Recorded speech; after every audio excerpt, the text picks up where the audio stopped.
आज आपको यह भी देखना चाहिए कि लोकतंत्र, शांति और मानवाधिकारों का चैंपियन बनने वाले अमेरिका ने कैसे संयुक्त राष्ट्र जैसी अंतर्राष्ट्रीय संस्था को मजाक का पात्र बना दिया है। यूएन चार्टर या संयुक्त राष्ट्र का संविधान यह कहता है कि दुनिया के सभी देशों को एक दूसरे की संप्रभुता का सम्मान करना होगा, और हम बार बार ब्लैक एंड व्हाइट में यूएन का चार्टर, यूएन को ही पढ़कर सुनाना चाहते हैं, क्योंकि ऐसा लगता है कि यूनाइटेड नेशंस अपना ही जो नियमावली है उसको भूल चुका है, क्योंकि उसी में लिखा है कि सभी देशों को एक दूसरे की संप्रभुता का सम्मान करना होगा। कोई भी देश किसी दूसरे देश के आंतरिक मामलों, राजनीति में दखल नहीं दे सकता। लेकिन अमेरिका ने संयुक्त राष्ट्र के संविधान की धज्जियां उड़ाई, और यह भी तब हो रहा है जब अमेरिका खुद संयुक्त राष्ट्र के 5 स्थायी सदस्यों में से एक है। सोचिए, अगर संयुक्त राष्ट्र का स्थायी देश ही उसके संविधान का पालन नहीं करेगा, संयुक्त राष्ट्र की क्या अहमियत रहेगी। एक दिन पहले संयुक्त राष्ट्र ने वेनेजुएला के मुद्दे पर आपात बैठक बुलाई थी, लेकिन इस बैठक का कोई फायदा नहीं। चीन, रशिया, क्यूबा, मेक्सिको, चिली जैसे देशों ने अमेरिका के सैन्य ऑपरेशन के खिलाफ कड़ा विरोध जताया और निकोलस मादुरो की रिहाई की मांग की, लेकिन इस विरोध का अमेरिका पर कोई असर नहीं पड़ा।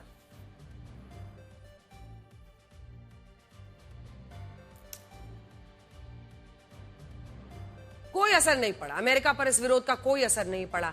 यहां तक कि अमेरिका ने संयुक्त राष्ट्र के महासचिव एंटोनियो गुटेरेस की आपत्ति को भी गंभीरता से नहीं ली, और यह आपात बैठक सिर्फ एक दिखावा बनकर रह गई। संयुक्त राष्ट्र को दुनिया भर की सरकारों से हर साल 4,20,000 करोड़ रुपए की मदद मिलती है, और यह पैसा दुनिया में शांति की स्थापना के लिए किया जाता है। लेकिन संयुक्त राष्ट्र इस उद्देश्य में भी कभी कामयाब नहीं होता।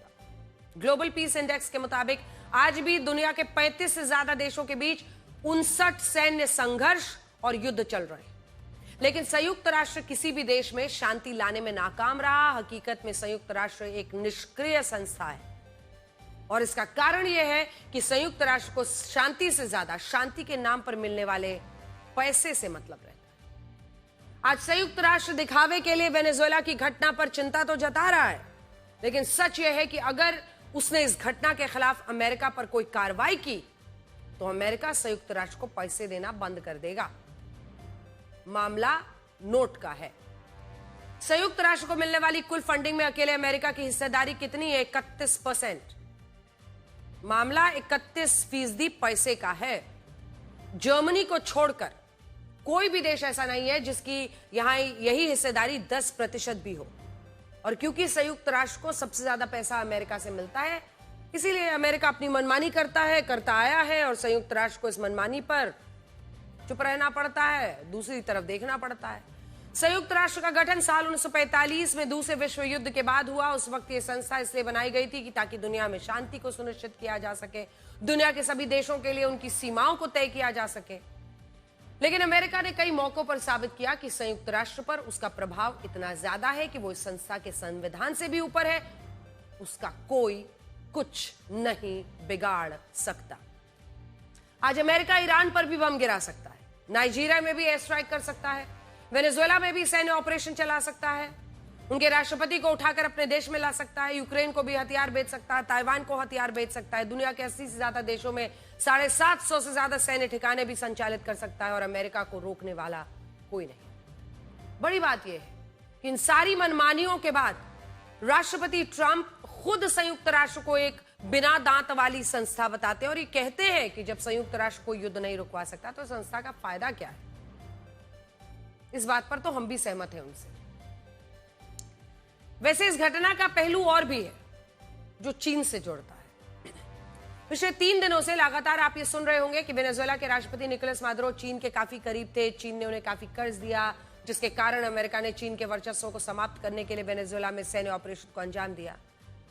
लेकिन यह बात हकीकत में आधी अधूरी है, और इसे मैं आपको बड़ी स्क्रीन पर समझाना चाहती हूं। अगर अमेरिका को वाकई में इस बात की चिंता थी कि वेनेजुएला उसके पड़ोस में होते हुए भी चीन से अच्छे रिश्ते रख रहा है, भारी कर्ज ले रहा है, उसे ऐसा करने से रोकना चाहिए, तो सबसे पहले अमेरिका को खुद के गिरबान में झांकना चाहिए था।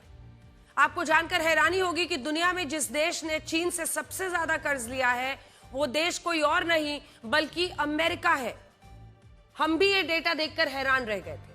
सबसे ज्यादा चीन से कर्ज लेने वाले टॉप 10 देशों में साल 2000 से साल 2023 तक सबसे ऊपर है अमेरिका।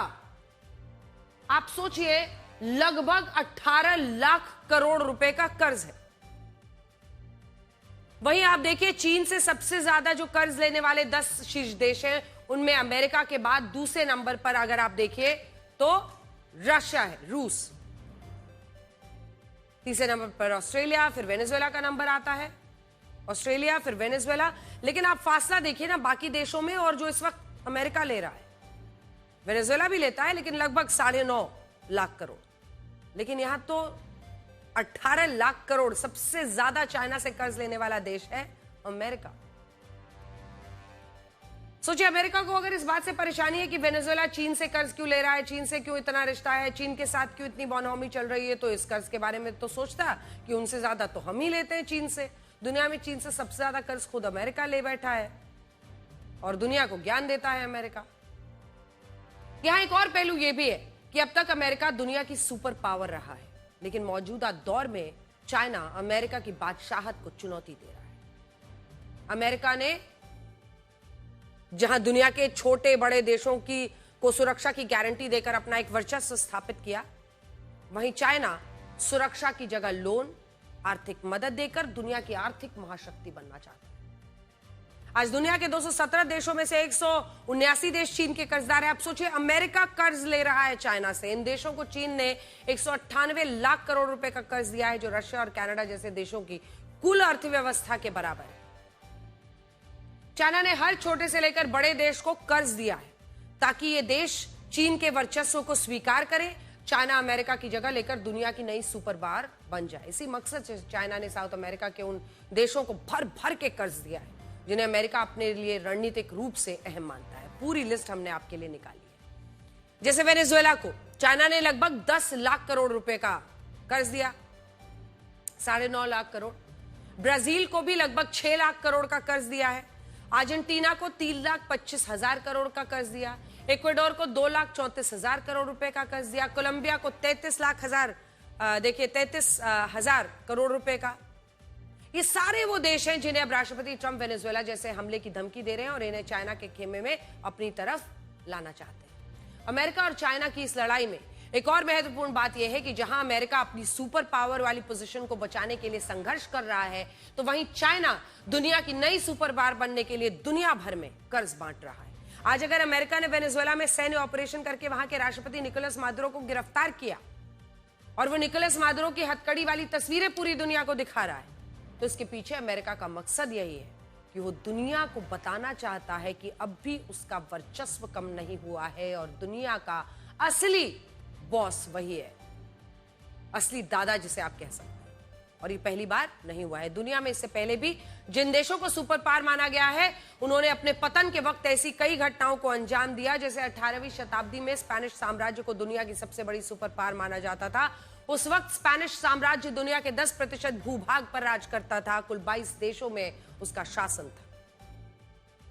लेकिन बाद में कई मोर्चों पर एक साथ युद्ध, सैन्य संघर्ष में शामिल होने से स्पेनिश साम्राज्य पर आर्थिक बोझ बढ़ता गया।